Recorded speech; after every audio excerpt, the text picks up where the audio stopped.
kidnapping that launched a nationwide search 6 years ago was all a hoax.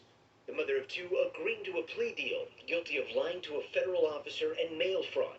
The 39-year-old releasing a statement through a lawyer reading in part, "I am deeply ashamed of myself for my behavior and so very sorry for the pain I've caused my family, my friends, all the good people who needlessly suffered because of my story," adding, "I will work the rest of my life to make amends for what I have done."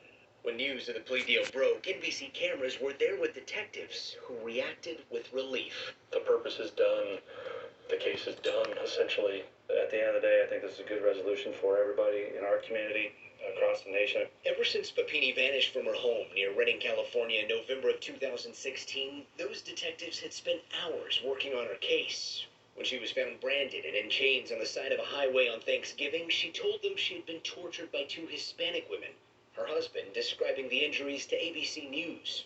The bruises were just intense, the bumps from, being hit and kicked and whatever else.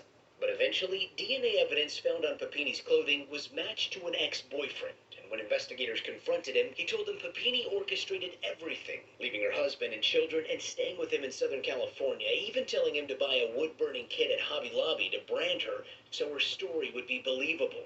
At the time, a GoFundMe raised over $49,000 for her, and Papini later collected another $30,000 from a victim's compensation fund. The community stood up for her and offered her not only monetary funds, but emotional, moral support. It's just a complete farce for law enforcement and for the nation. And so somebody has to be held accountable. And Papini is scheduled to be arraigned later today. She faces a possible sentence of up to 25 years in prison, but prosecutors said they're going to be recommending that she receive a reduced sentence. Yeah, and while she was sort of playing the victim, she raised a lot of money. So what happens to that money? Does she have to pay it back? Well, she is going to have to pay the $30,000 to the California Victims Fund, but the GoFundMe money, that's still kind of up in the air. She is looking at about $300,000 in restitution. She did a lot of people. Yeah, how much GoFund money? About $50,000. 50,000. Well, They made it all up. Yeah. all right. Good to see you in person. Yeah, nice to see you guys. Great to be here. All right. Still ahead, guys. With inflation soaring, how to get more bang